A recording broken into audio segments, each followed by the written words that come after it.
actually, we could put biodiversity here. And we could also put it here.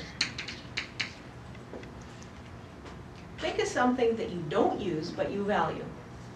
And that you might even be willing to pay for. Endangered species. Yeah. Endangered species?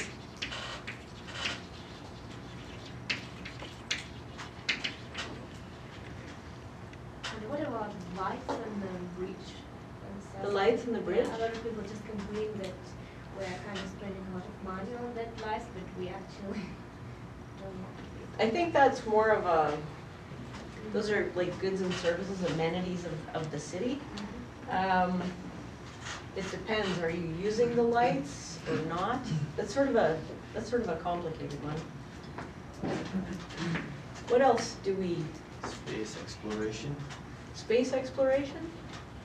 I mean, there's direct use of it. It's just I think there's markets for that kind of stuff, somewhat. Like it's a, we could also put quasi-market here, where you might have government provision of something, and there's a price for it, and we know that we can measure the values and the benefits. And so it's not traded in a market, but we don't have a problem evaluating the outcomes. Just like if you're evaluating the outcomes of research, we do that a lot, where we have to estimate the benefits of research. So we look at how many jobs were created, how many spin-off products, the value of those products. So it's not really market, but there is value that we can measure using prices. there's some people can buy stars and call them their names. There's Yeah, that's true. Okay. There are three categories in this area. They're called existence value.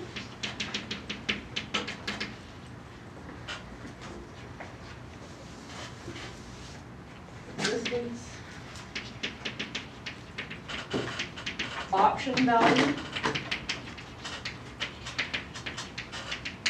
And bequest. And there are three categories, and they're very similar, and sometimes there's a little bit of an overlap. But these are goods that we don't use. Wildlife is an example of existence value. We are willing to pay, and many wildlife organizations do this, we are willing to pay to save tigers, for example. You don't necessarily ever see them, you don't probably want to meet one out in the wild or anything, but we derive value from knowing they're there. And so save any species, save the whale, save the polar bear, save the tiger. We are placing existence value on that. Now, to estimate this value, there's not a real market per se, although there's starting to be. You can actually buy certain, you can buy things for Christmas, Mother's Day, whatever. You can buy, save a tiger for somebody, or get medical care for a donkey or whatever. So we're starting to move in this area where it's easier to assess what that value is. But typically we call those existence values because we don't use it. Okay? Donkey idea, I subscribe to some Wild World Protection Society. I don't know, it's like WSP, too many acronyms and names. And this thing just came out about saving donkeys, so. Anyway. Option values. How do they differ from existence values? Yeah. So what's an example of something that we're willing to pay for, that we're not using now, but that we might want to use in the future? National Park could be one, yeah. That's, you're right, we're not using it, but it could be used. What about something a little more out there? I like healthcare, especially if you didn't have universal healthcare. You're not using it. Yeah. But if you get hurt, then you have, like, you might want to use it, or, you know, maybe you want physiotherapy for something or something like that. That makes sense, like you're paying for insurance. The difference with that, though, is that there's a market for it. So we're talking, don't forget, we're talking about non-market values. So you're right in that we don't use it, and that we're paying for a chance to use it. So it does fit this definition, except for the non-market part. So what would be non-market that we would want?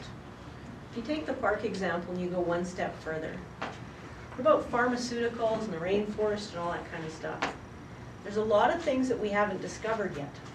And we're willing to pay, or we try to set up schemes whereby we can set aside pieces of the rainforest to preserve the biodiversity for things that we don't even know exist yet.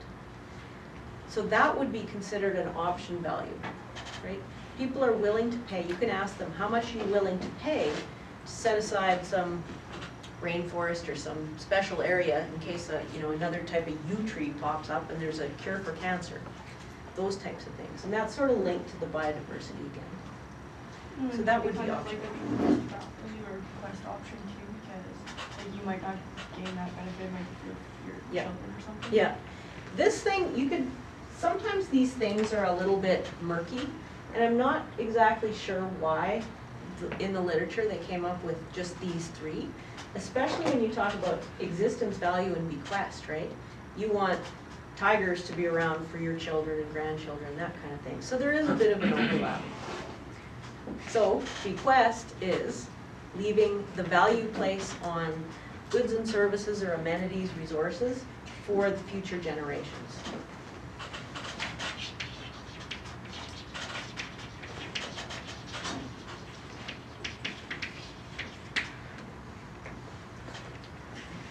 So we've also got some things in here, like you can think up a good, say if I said wildlife. Where does wildlife fit in this taxonomy? Yeah. Could we make wildlife fit in the market? Like hunting or? Yeah. Hunting. We deal a little bit with quasi-markets there because you have to pay for a tag and they're not allocated according to supply and demand and that kind of thing, right? It's, I guess it's chance. You put your name in the hat and you get whatever you get. If we want to think sort of on the darker side, you can think of poaching. There is a huge black market for ivory and for all kinds of animals themselves, plus their bits and pieces. So there is a market, it is a black market, but it's still a market. There's supply and demand, and there is a price. So in a lot of cases, we know what these animals are worth dead rather than alive. What we talk about here is what is the value, or the non-market value, for the fact that the animal just exists. So people place value on different things. So wildlife would fit in here, hunting would fit in here. What about non-market? Is there something that we actually use in terms of wildlife, but that there's not a market for it? What about hunting on private property?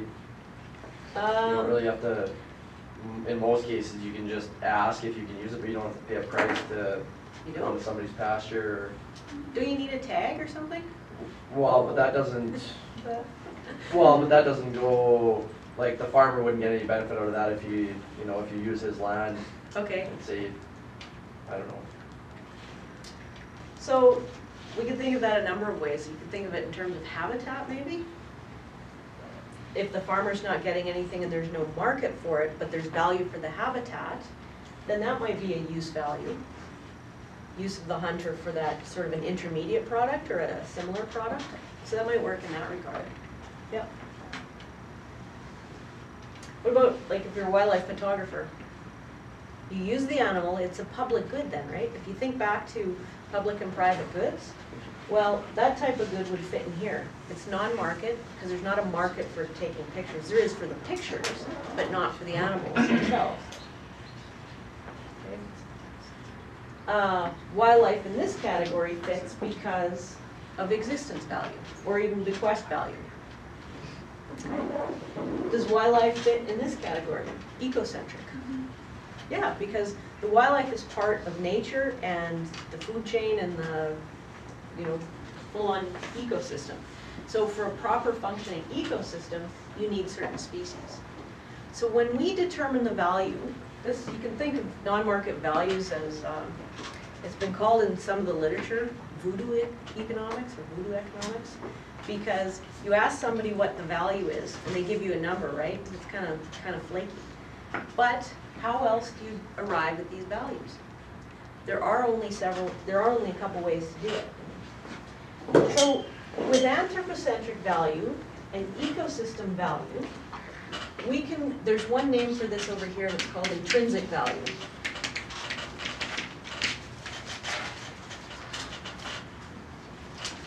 So the intrinsic value is something within, it's intrinsic. These values we consider extrinsic.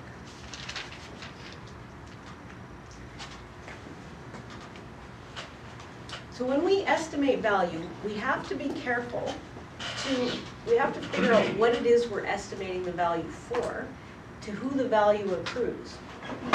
And when we get to ecocentric value, this one is very difficult, if not impossible to estimate. Because the idea of value is something that we as humans place on things.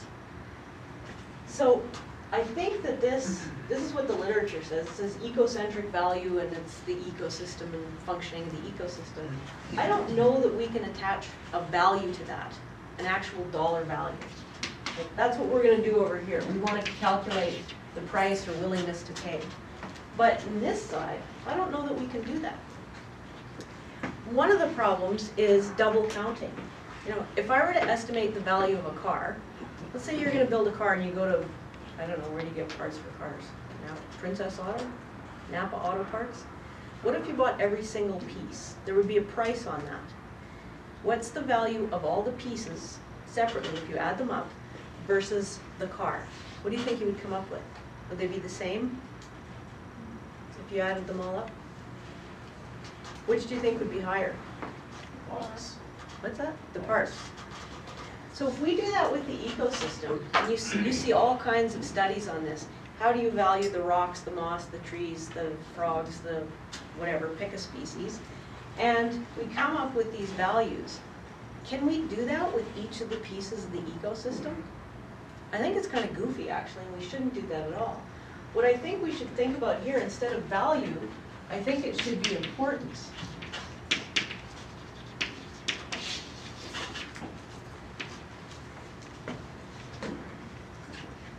It's like the car. If you take an alternator or something and if you don't have an alternator, your car won't go. So what's the value of the alternator? Is it infinite? Because your car is useless without it. No. It's highly important, and we know what the price is to replace it. We could even add labor and all that kind of stuff. But when we talk about the importance of that piece, it makes a lot more sense than talking about the value. I think that's one of the problems that environmental economists make, is adding up all these different values. I think we should think about the ecosystem in terms of the importance of the elements. If you don't have clean water, if you don't have clean air, then the ecosystem's not going to function, right? The car won't run. And so adding up values in this department, I don't know makes a lot of sense. So for your assignment, I would ask that you focus on use values and non-use values.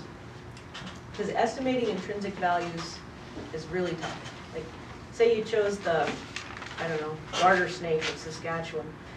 What's the value of that? How would you estimate that? You could try ecosystem, you could try existence, but if you were doing it in terms of the value or the importance to the ecosystem, how do you get that value?